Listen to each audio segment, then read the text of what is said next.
Respecto a la situación de la economía que atraviesa la Argentina y también en la designación de Dante Sica como nuevo ministro de Producción, hablamos con el consultor y exsecretario de Comercio, en este caso Miguel Ponce, quien se muestra preocupado por el bajo nivel de actividad en el mercado interno.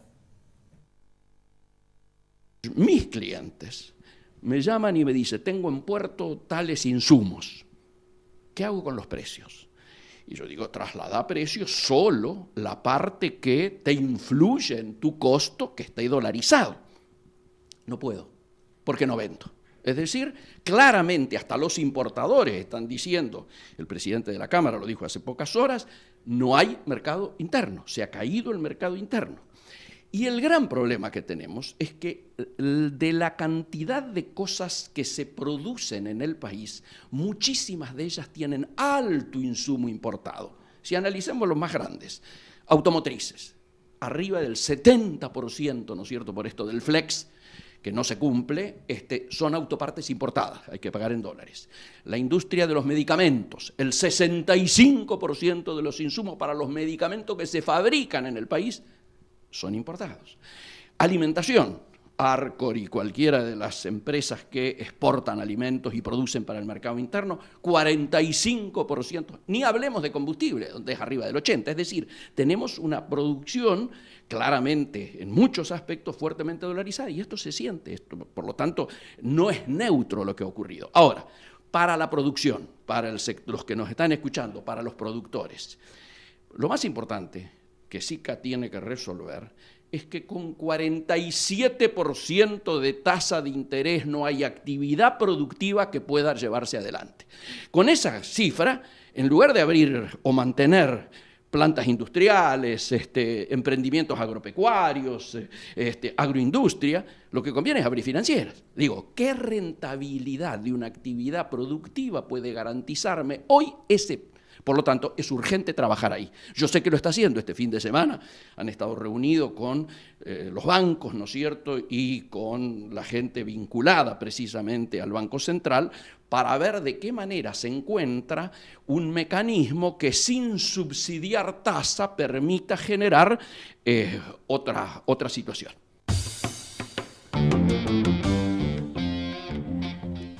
Miguel Ponce además reflexiona sobre el acuerdo alcanzado con el Fondo Monetario Internacional y al respecto sostiene nos quita autonomía. El primer elemento es que con esto que hablamos del 47% y de la necesidad de bajar la tasa, ya aparece el primer condicionante del acuerdo firmado con el fondo. ¿Por qué? No podés variar la tasa si el fondo no te lo autoriza. Entonces, primer asunto, cuando nosotros decíamos que no era necesario ir al fondo, y lo explicamos acá en este canal, diciendo explícitamente que ni teníamos crisis de balanza de pagos, ni teníamos que hacer pagos obligatorios que no pudiéramos efectuar, ni había corrida bancaria, que la gente estuviera toda yendo a sacar sus depósitos, sino que era simplemente una crisis vinculada a lo cambiario, se fue al fondo. Y dijimos, esto nos quita autonomía para la toma de decisiones. Bueno, la primera es esta, no podemos bajar la tasa si el fondo no nos autoriza. La segunda es esta que vos bien decís. Se plantea, como siempre, una falsa contradicción entre inversiones versus mercado interno. ¿Por qué tiene que ser o y no y?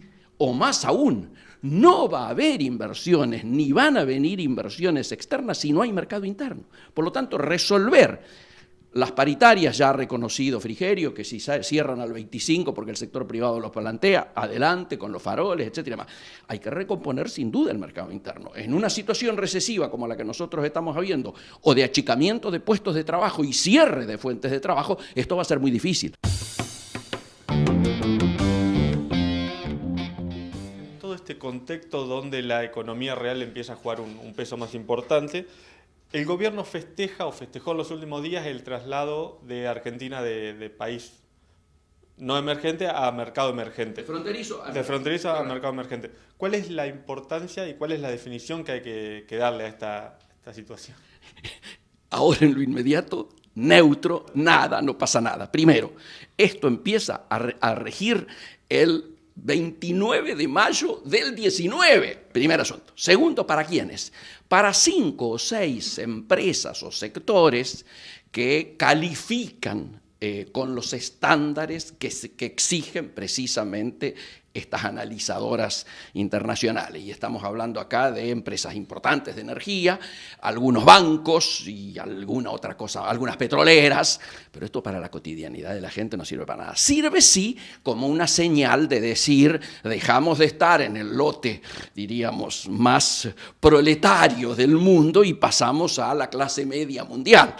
Pero objetivamente esto recién va a poder sentirse si ciertas condiciones internacionales hasta el año que viene no se modifiquen, cosa que quienes estamos en los temas internacionales sabemos que no va a ser así. Es decir, ¿para qué serviría esto? Para que haya inversiones. Muy bien, ¿de cuánto estamos hablando? Algunos dicen 3.000, 3.500, otros dicen más optimistas entre 6.000 y 7.000.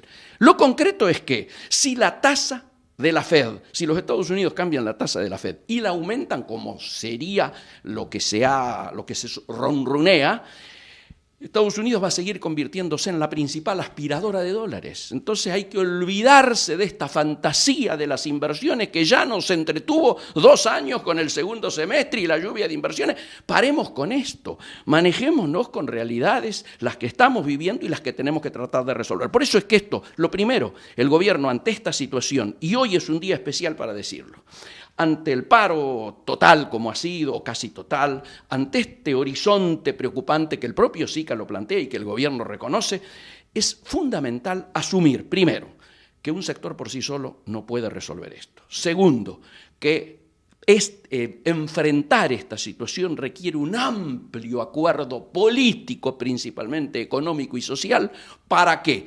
No para el recorte y el achicamiento, sino que tiene que ser planteado mirando a futuro para la producción. Y el primer punto a colocar es una fundamental reforma tributaria que grave a los que tienen más capacidad contributiva y levante el pie en términos impositivos de todos aquellos que generan trabajo, que los impuestos vinculados al consumo, los impuestos vinculados a la producción, los impuestos que nos impiden aprovechar esta ventaja cambiaria, ¿no es cierto?, que tenemos en términos competitivos y no nos permiten exportar como pudiéramos hacerlo porque seguimos siendo los tontos del barrio. La última, y vinculada al sector exportador o a lo que es el comercio internacional argentino, otra vez se viene un año donde la balanza comercial va a ser absolutamente deficitaria, muy parecida a la del año pasado, rondando los 8.000 millones de dólares. ¿Cómo se sobresale o cómo se sobrepasa una situación donde año tras año el número siempre termina siendo negativo y la necesidad de dólares genuino sigue existiendo? Absolutamente. Mirá, primero yo había dicho por este micrófono que este año, esto lo habíamos dicho en noviembre, diciembre del año pasado, que este año íbamos a prácticamente duplicar el rojo comercial del año pasado de 8.500 millones que ya había sido récord. Esto no va a ser así, no por méritos propios o porque estemos exportando mucho más, sino porque la recesión hace que se compren menos insumos. Si nosotros tenemos una matriz importadora netamente productiva, al ser recesiva se produce menos y por lo tanto hay menos necesidad de insumos. Pero, acabamos de terminar el último mes, el mes último fue el mayor rojo comercial a nivel mensual de toda la historia. En lo que va del año, subieron 6% las IMPO y cayeron 6% las Expo, un poquito más de 6%, pero lo importante fue los montos. Y estamos, desde enero a hoy, ha aumentado el rojo de la balanza comercial en 151%, que también es un récord. Entonces, algo hemos hecho mal. Ahora que se da esta oportunidad, en términos de tipo de cambio, acordate que Ratazzi y algunos hablaban de 26, muchachos, estamos en 28, debiéramos poder exportar. ¿Por qué no podemos aprovecharlo? Y porque la agenda de la competitividad, que le correspondía esencialmente al Ministerio de Cabrera, no se puso en marcha. O sea, o se ha puesto en marcha muy puntualmente. Ahora parece que vamos a poner el acento en la pyme exportadora, que se va a caminar el interior del país, que van a intentar de que las economías regionales puedan reaccionar. Hemos conseguido que Estados Unidos levante una restricción favorable a la exportación de nuestras economías regionales hacia ese mercado. No le hemos podido aprovechar porque estamos caros. Entonces, ahí hay que poner el acento de tratar de encontrar no solo mecanismos que pongan la agenda de la competitividad en marcha, sino programas puntuales a medida de esas economías regionales. No es lo mismo la situación de los limoneros de Tucumán o de los muchachos de la fruta del Valle de Río Negro o de la leche, ¿no es cierto?, que está en crisis, etcétera y demás. Hay que tratar con una mirada, como yo te decía recién, en términos de un acuerdo de crecimiento, ¿no es cierto?, y de desarrollo, de que esta famosa revolución exportadora, que ahora algunos se llenan la boca, nos permita precisamente generar los únicos dólares genuinos que nos permitirían iniciar el repago del endeudamiento al que nos hemos sometido. Muchas gracias. Gracias a ustedes. Y para esto,